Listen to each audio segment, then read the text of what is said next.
So tell me about your second day here. So I decided while you went to the War Museum that I was going to get a manicure, pedicure, and get my eyelashes done and get a massage. And I met a Vietnamese woman who's also getting a facial, but we both spent time in the sauna. And she asked me if I was married, and I told her I had a boyfriend, and she said it's much better that way. It's like things get very complicated once you get married. And she solidified my pronunciation of thank you. Come on. That's how you say it? Come on. I went to the War Remnants Museum, which was formerly known as the American Atrocities Museum. Basically, you walk in, I think it was like $1 or something. You walk in and there's all these like American tanks and American jet fighters and American helicopters and different bombers and different artillery.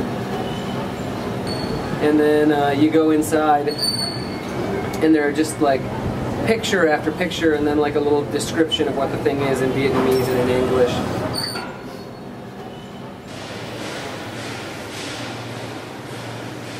A little brochure says that it is Ho Chi Minh City's most enticing cultural and tourist site.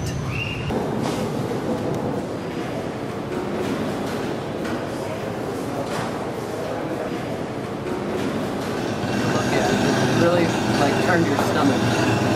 And I think we're trying to do something up here if you don't mind.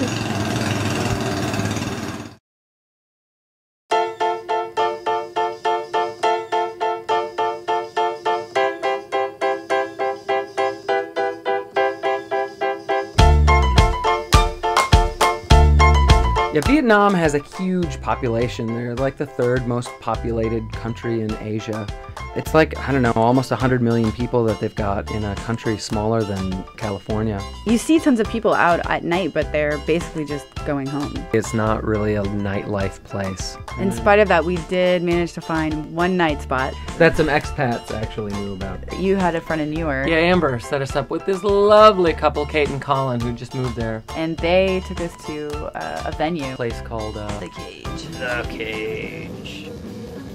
First band was like these guys who were punk rockers, like back in the day, and they were real proud of themselves. My advice to anybody who doesn't like it is exactly the same as when I was playing in a band 20 years ago. Fuck off and go somewhere else. But then the headliner PK-14 came on, and they were amazing. Well, yeah, when PK-14 came on, it was like all of a sudden like the real deal. Like my little dog ears go like this for like, well, that's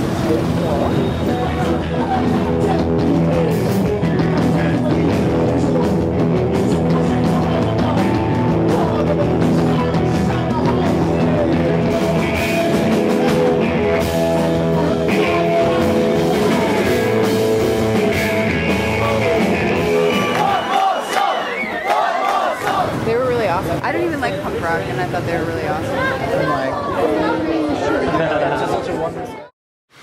Susan has the runs from some shellfish we ate last night at a delicious restaurant.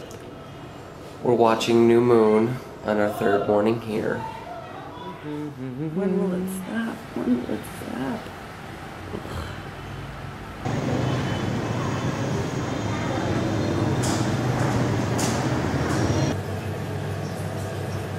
Go away, nothing yet. Get out of here. Go. I want to be with you. I tried to go to the Ho Chi Minh Museum, but Uncle Ho makes sure that everybody gets a 2-hour lunch break. I've got an hour and a half to kill.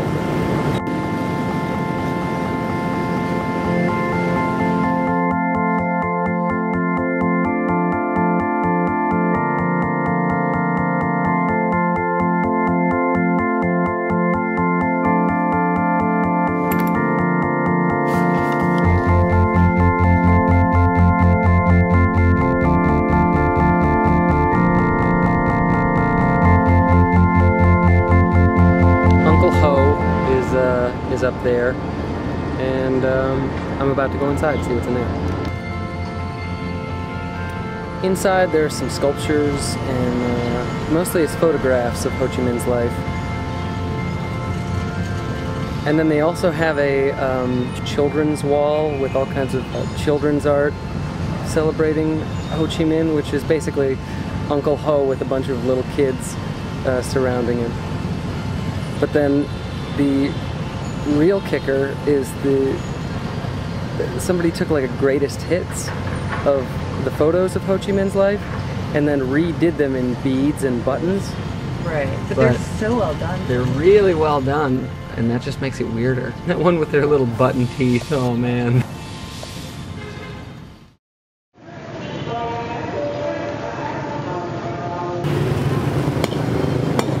Just like squirting out the acids that are supposed to live in my stomach to like digest food and somehow move into my intestines.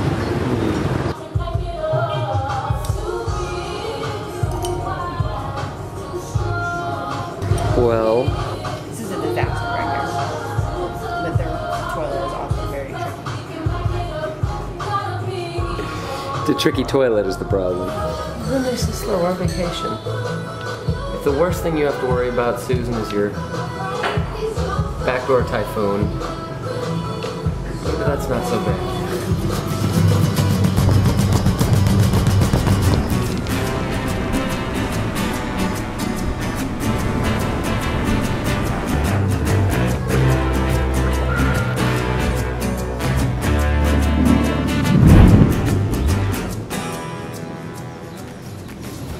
Well, I just don't understand why anybody would want to go there. Oh, Somebody knows this. when you fall down, Yeah. you say that's eating shit.